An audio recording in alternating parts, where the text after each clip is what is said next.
ہمارے یہاں تو یہ ہوتا ہے، اذان ہوتی ہے تو مؤذن پہلے بیڑی پیے گا، پہلا بیڑی تھی گرو برابر صاف کرے پچھے اذان، لا الہ الا اللہ۔ اور اذان کون، مؤذن کون ہوتا ہے؟ جو بیچارہ بالکل معطل ہوتا ہے، کہیں کامنا نہیں ہوئے، بھائی میں نے مؤذن بنا دیا ان کے۔ میرے بھائیوں، یہ عالمیہ ہے اس امت کا، اس امت کا عالمیہ ہے۔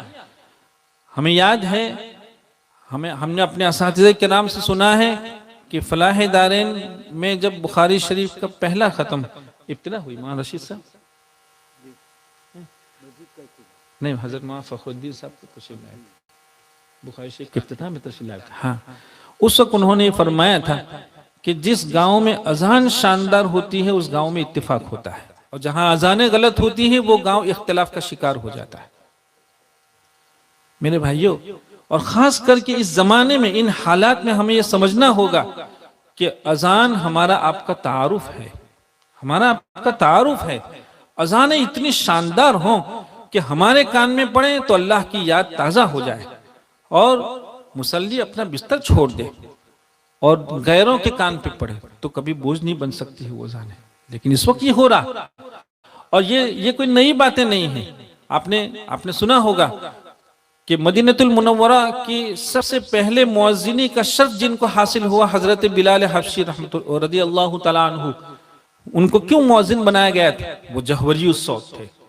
تو ادھر مکہ المکرمہ میں جن کو مؤذنی کا شرف دیا گیا وہ حضرت ابو محذورہ ہیں، اور حضرت ابو محذورہ فرماتے ہیں کہ سرکار دو عالم صلی اللہ علیہ وسلم دیکھا کہ کچھ جوان ہیں جو بہت عمدہ نقل اتار رہے ہیں، ان کو بلایا، 20 جوان تھے وہ، ان کو بلایا، اور ان کو بلانے کے بعد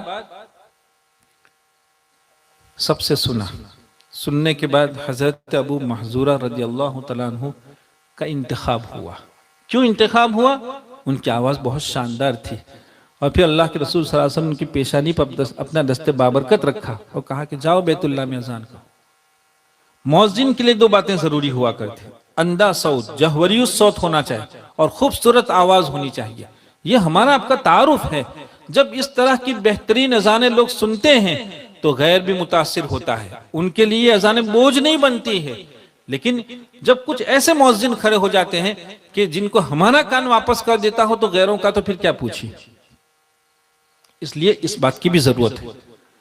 یہ اس امت کا عالمیہ ہے کہ دنیاوی اعتبار سے لوگوں نے اتنی ترقی کی، چاہے وہ تعلیمی اعتبار سے ہو، ٹیکنیکل لائن سے ہو، یا چاہے میڈیکل لائن سے ہو، دنیا اتنی ساری ترقی کرتی چلی جا رہی ہے، لیکن ایسے وقت میں یہ امت ہے جو اپنے دین کے باب میں، علوم دینیہ کے باب میں اس کو جتنی دلچسپی لینی چاہیے، اسے جتنی ترقی کا شوق ہونا چاہیے، وہ نظر نہیں آ رہا۔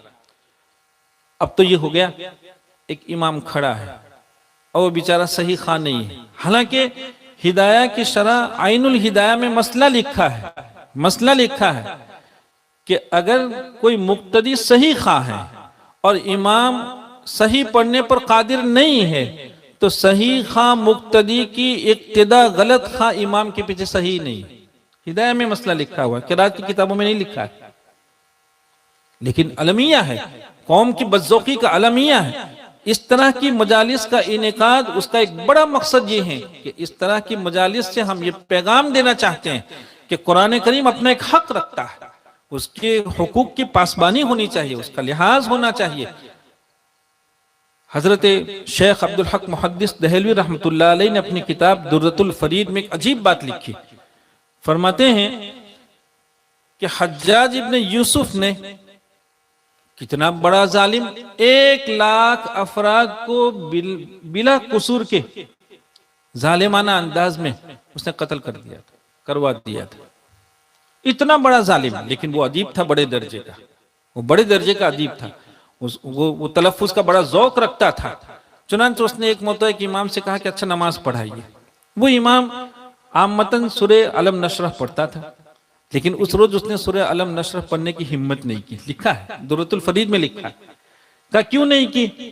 کہا اس نے امام سے پوچھا کیوں علم نشرح نہیں پڑھی؟ تو کہا کہ علم نشرح میں الذی انقض ظہرک، یہ اتنا مشکل موقع ہے، اس کو یہ خطرہ لاحق ہوا کہ اگر میں الذی انقض ظہرک کا تلفظ صحیح نہیں کر سکا تو نہ معلوم یہ کیا ہے، حجاج تھا بہرحال. دیکھیں یہ حال تھا اس زمانے میں، اس زمانے میں یہ حال تھا. حضرت حسن بصری رحمۃ اللہ علیہ کے یہاں کچھ لوگ پہنچے، انہوں نے کہا کہ ہمارا امام نماز میں غلط قرآن پڑھتا ہے، تو کہا خیرو، اس کو پیچھے کر دو، وہ امامت کے لائق نہیں.